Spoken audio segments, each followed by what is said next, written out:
it's been quite a while. I'm going to show you the process video of how I created this really fun layout. I've been missing some of my products that I've had for years, and this photo has been lying on my desk literally also for a couple of years, and I just knew that it was now the time to work with this photo. Hope you'll enjoy the process. Righto, let's start off. I'm using one of Frank's Saint-Tropez papers.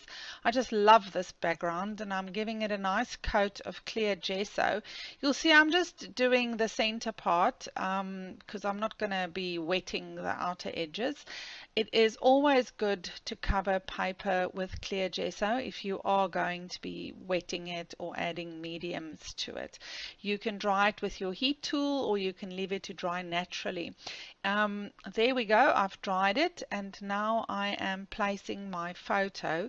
I have this piece of cardboard that came with something that I ordered, and I decided that I'm going to use it on a project.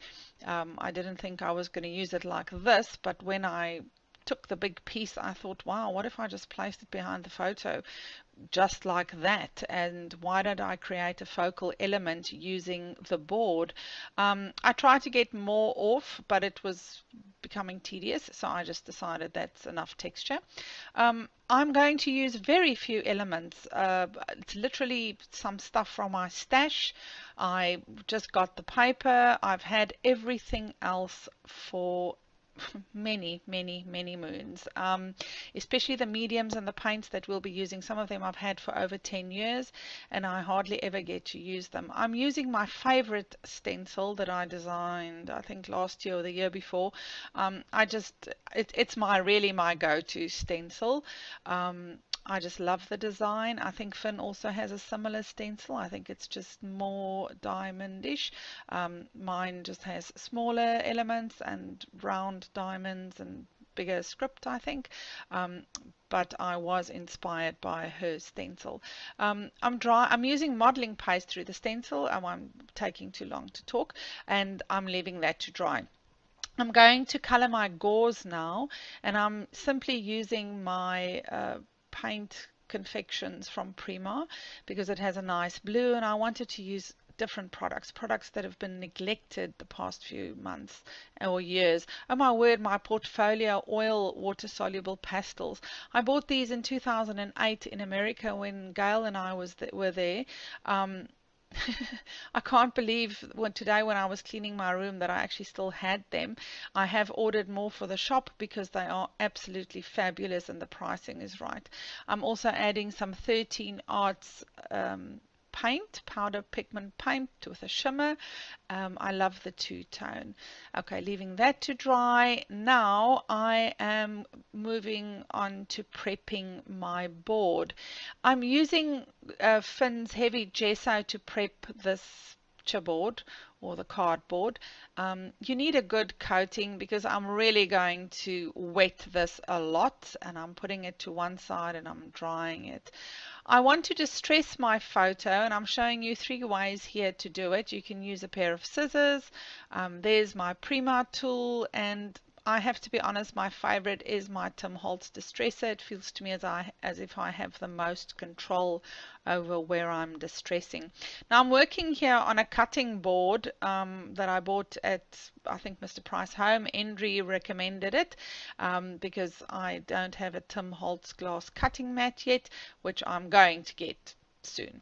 Okay, so I'm simply adding some color to my board element. I'm wetting it first, and the first pigment powder I used was primary pigments from Color Arte, and there I'm adding some sparks, and now I'm simply adding some of my watercolors, mixing it with water, adding more of the sparks. This is a bit of a long process. Sorry, this part of the video is a bit long. There I'm using my Perfect Pearls, all products that I really have not used for so long. My sparks, you'll see, actually made those Mm, those gluey things, you know, when you've used a paint and you didn't close it properly or you haven't used it for a long time, it makes those sticky, waxy things. But I'm just using it from the lid. There you can see I'm placing my photo to see if it'll go. And I do feel that I need some brown. I'm using my Coffee Perfect Pearls, I think that's what it's called. And I'm using some of Frank's powders. They're very intense, so be careful when you use those, if you use those. But you can use anything.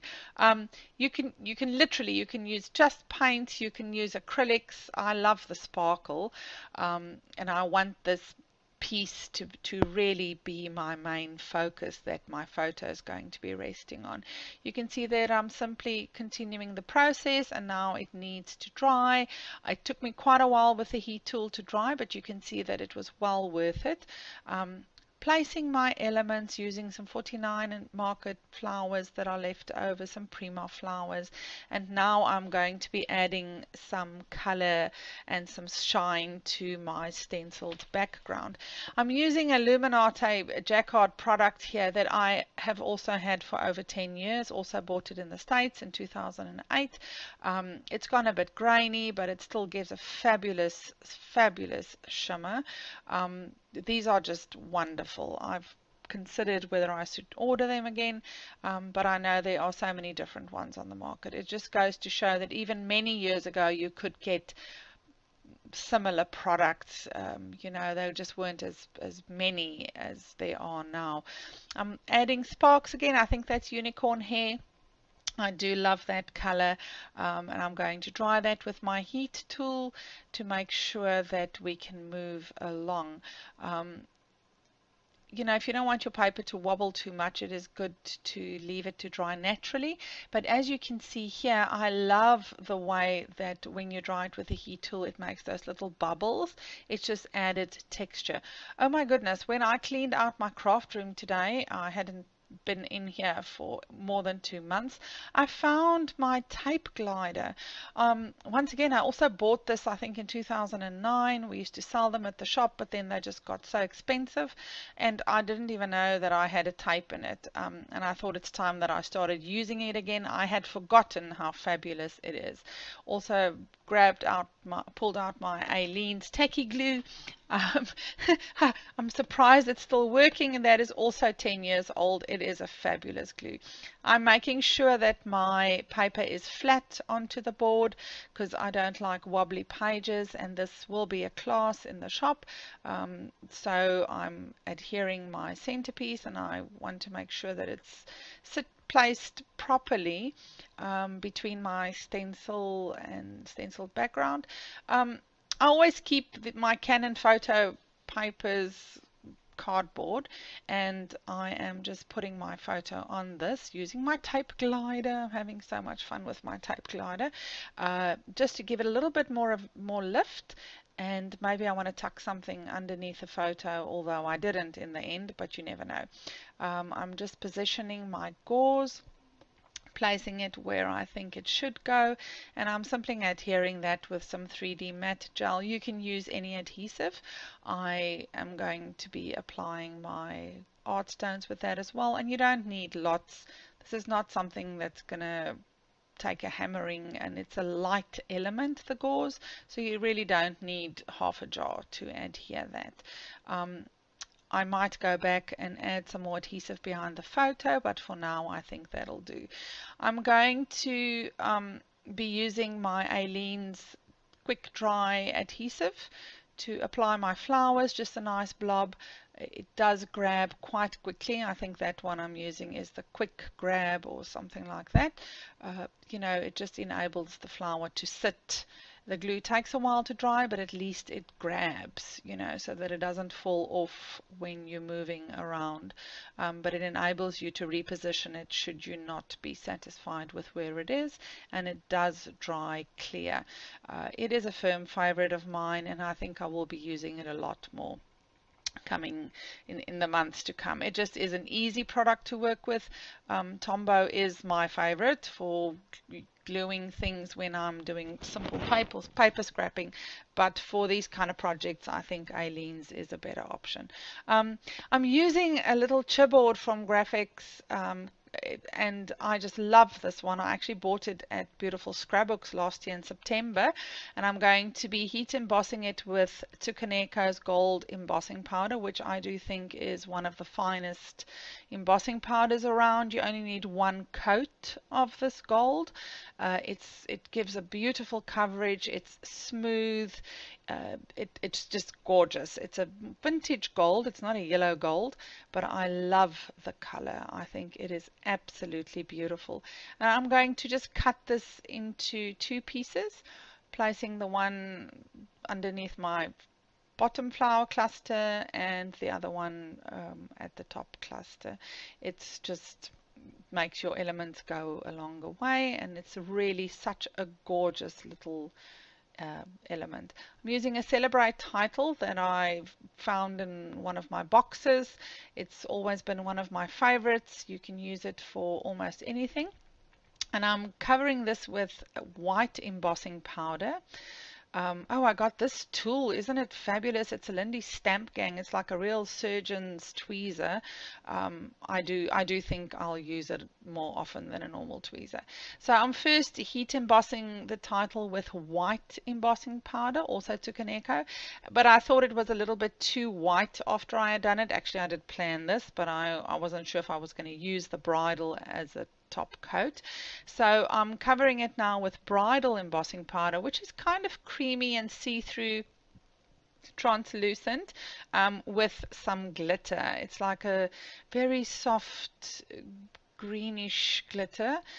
You'll see that when we're done on the close-ups, and I'm simply melting the powder now. There you can see it just does look a little bit softer than the pure white that I had on first. So I'm adhering that with my Aleene's glue. And sorry, I only saw all my hair when I looked at the video. I need to move my camera forward a bit, I think, so that I don't lean over my table, but I hadn't filmed, I don't know, for 8 or 9 months. Adding a little heart there to the right, and now I colored these art stones like 2 years ago with all-purpose inks. I was going to use it for something, but then never did, and they've been sitting in my drawer for so long, and I decided that tonight I am going to use these. So I'm simply picking them up after putting some Finnabar 3D matte gel onto a brush. I'm not using gloss because I don't want the shine there when I do the photography. You do understand that the difference between matte and gloss is that there will be a shine if I use the gloss. And this is just a detail, so it's not supposed to be an overwhelming element. I do apologize for all my hair. Oh my word, and I saw some grey hairs as well. I suppose it's about time. Anyway, so now I'm adding some 13 Arts little teeny weeny micro beads. They are so teeny, and I'm simply sprinkling them in the same places where I have the art stones, and I'm adding some dark brown ones as well. They're a little bit bigger. You can also see that in the close-ups, but they will simply stick where they find some adhesive, and I just shake off the excess because I'm being careful applying them with a spoon, trying to be less wasteful as I'm growing older. Okay, now I'm painting my heart. I'm using my Prima Confections again. 2 colors. First put a base coat of the brownish one down, then the yellow, and I'm going to be giving it some shine using my Perfect Pearls. Oh, sorry, I don't know what I did there, if you heard that katring. So I'm adding some shimmer, and now I'm going to give some splats, finish the project off with some splats. I put some heavy gesso into my old golden gesso jar, and I added lots of water to it, and now when I want to do gesso splats, I just shake it up really well, and then it makes, it's almost like a like foam, you know, it gets all bubbly, and then when you make the splats, it actually has a texture. It's really cool. I actually love doing that. So I'm going to leave that to dry, and there you go. There you can see the project. And I do hope that you enjoyed it. I loved making it, and until next time. Okay, bye.